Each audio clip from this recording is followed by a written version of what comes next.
नमस्कार किसान साथियों, स्वागत है आप सभी का एक बार फिर से मालवा की खेती यूट्यूब चैनल पे। किसान साथियों, आज इस वीडियो में बात करेंगे हम लहसुन फसल की।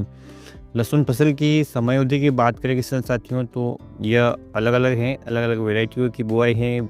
साथ ही किसान साथियों, इसका जो बुआई का समय है वो भी अलग अलग है। तो यहाँ पर हम एक मीडियम रेंज की जिसकी अवधि हो चुकी है लहसुन फसल की, उसकी अवधि की बात करने वाले हैं, क्योंकि काफ़ी सारे किसान भाइयों के अभी मन में संशय है कि लहसुन की फसल 60 दिन से ऊपर हो गई है और किसान साथी परेशान है कि उनकी लहसुन की फसल में जो तना है वो मोटा नहीं हो रहा है। फसल की लंबाई तो ठीक हो गई है लेकिन तना है वो मोटा नहीं हो रहा है। तो इसका रीज़न क्या है और अब हम अपनी फसल में कौन सा खाद डालें जिससे कि हमारी फसल में ये जो तना है मोटा बने, क्योंकि किसान भाई सभी जानते हैं कि यदि लहसुन की फसल का तना मोटा है तो नीचे जो गांठ बनेगी वो भी मोटी बनेगी। तो आज इस वीडियो के माध्यम से मैं आपको बताने वाला हूं कि तने को प्रभावित करने वाला कौन सा पोषक तत्व है और इसकी पूर्ति आप कैसे कर सकते हैं, और यदि आपकी फसल 60 दिन प्लस हो गई है तो आपको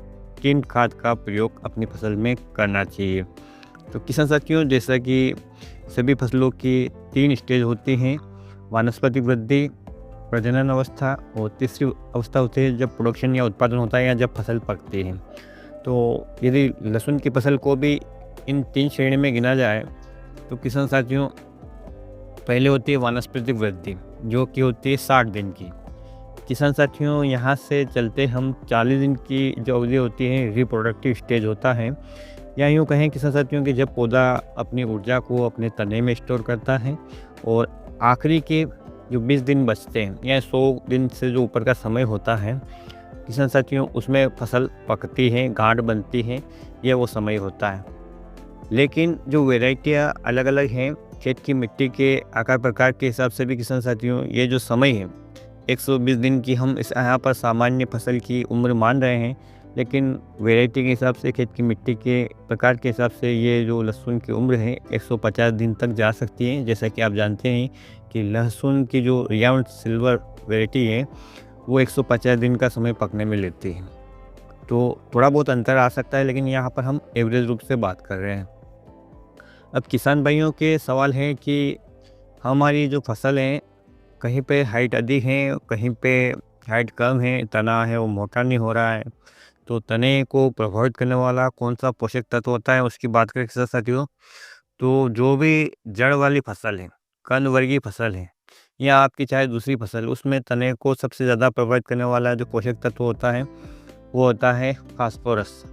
ये जड़ को और तने को दोनों को प्रभावित करता है। लेकिन किसान साथियों, आपने सुना होगा, पढ़ा होगा, देखा होगा कि ये जो पोषक तत्व हैं ये घुलता बहुत ही कम है और इसमें जो स्थिरता पाई जाती है ये यहाँ से वहाँ ज़मीन में गतिमान भी नहीं होता है। इसीलिए किसान साथी, आपने देखा होगा कि जो भी कृषि वैज्ञानिक आपको उड़ाई के समय पोर में खाद देने की कहते हैं, यानी कतार के नीचे, बीज के नीचे ही खाद डालने को बोलते हैं। 18-46 हो गया, 12-32-16 हो गया, क्योंकि उसमें जो फास्फोरस की मात्रा है किसान साथियों, जैसे ही आपकी फसल की रूट निकले वो उसके संपर्क में आए और जड़ अच्छी से ग्रोथ करे और पर्याप्त मात्रा में न्यूट्रिशन लेकर पौधे को दे, तो उसका तनाव भी अच्छा होता है और फसल ग्रोथ भी अच्छी करती है।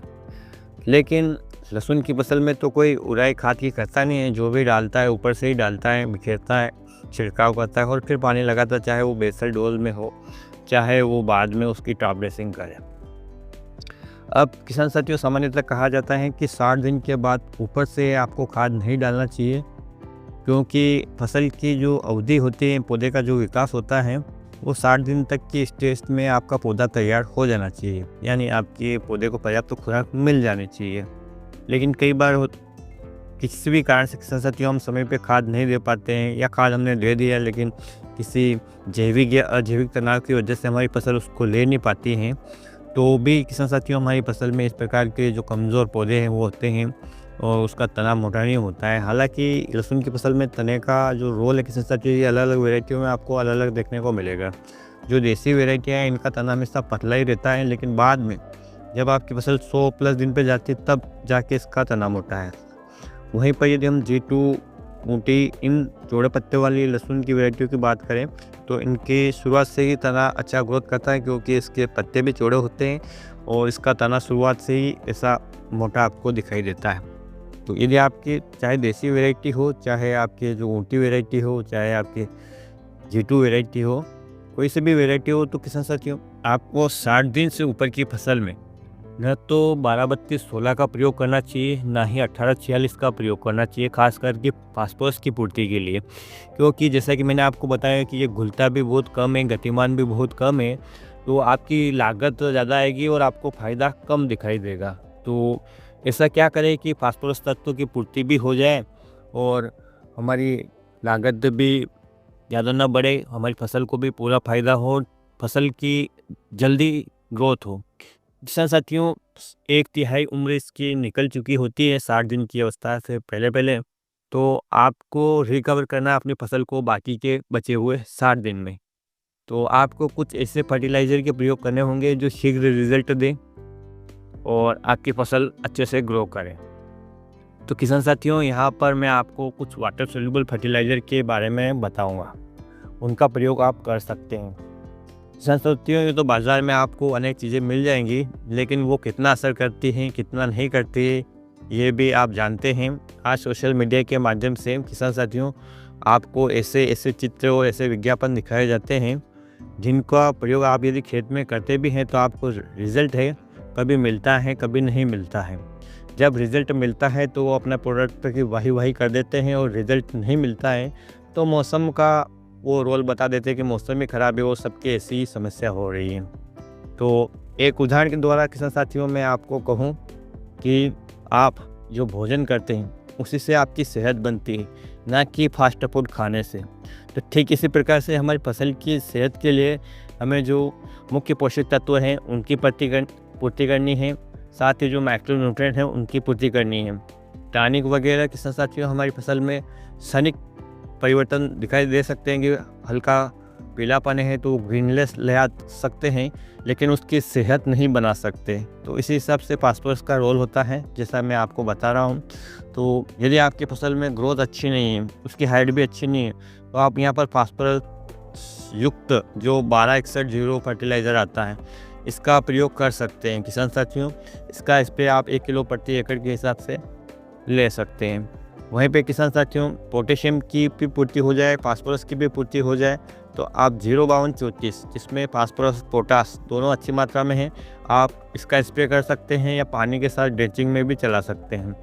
दोनों को प्रयोग भी कर सकते हैं, आप स्प्रे भी कर सकते हैं, पानी के साथ ड्रेंचिंग में भी चला सकते हैं, चाहे आपने स्प्रिंकलर सिस्टम लगा रखा हो, चाहे आप खुली पद्धति से सिंचाई करते हो, कैसे भी करके आपको अपने खेत में पोषक तत्व की पूर्ति करना है।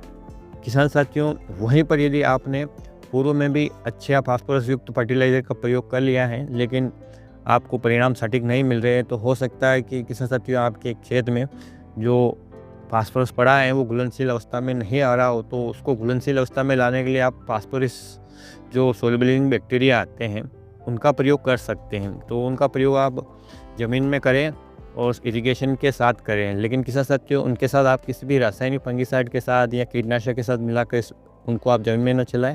आप उसे किसी गोबर के खाद में या रेत में मिलाकर अपने खेत में डाल दें और फिर पानी चला दें, तो वो बैक्टीरिया आपके खेत में फैल जाएंगे और जो भी फास्फोरस अघुलनशील अवस्था में है उसको घुलनशील अवस्था में लाएंगे, और आपकी फसल को जब वो मिलने लगेगा तो ऑटोमेटिक रूप से आपकी फसल है वो ग्रोथ करने लगेगी। तो किसान साथियों मेरा कहने का उद्देश्य यही है कि हमारी फसल को वास्तव में चाहिए क्या होता है। आज बाज़ार में इतनी चीज़ें हैं कि यदि आप सब डालो ना किसान साथियों तो भी आपको लगेगा कुछ कमी है। कमी ये है कि हमारे खेत की मिट्टी में ऑर्गेनिक मैटर नहीं रहा है, जो पोषक तत्वों को घोलने वाले बैक्टीरिया हैं वो नहीं रहे हैं, जिसके कारण हम चाहे कितना भी खाद डालें उसका रिज़ल्ट हमें नहीं मिलता है। तो किसान साथियों आप ऑर्गेनिक मैटर बढ़ाने की कोशिश करें अपने खेतों में। आपकी खेती का जो भी वेस्ट है उसको जलाते न हुए आप अपने खेत में मिलाएं, तो आपके खेत का ऑर्गेनिक मैटर यानी जैविक कार्बन बढ़ेगा, तो आपको कम रासायनिक खाद की ज़रूरत पड़ेगी।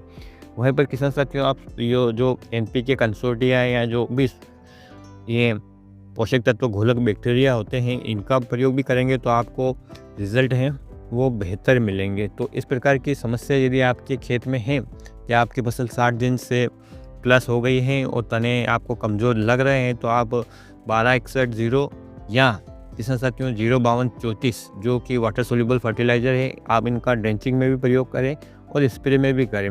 ड्रेंचिंग में की बात करें किसान साथियों तो आप इसका 4 से 5 किलो तक ले सकते हैं। स्प्रे में आपको 1 किलो प्रति एकड़ से ज़्यादा नहीं लेना है और आप बदल कर कम से कम 2 टेक्निकल अपनी फसल को देंगे तो किसान साथियों आपकी फसल में निश्चित रूप से इजाफा होगा।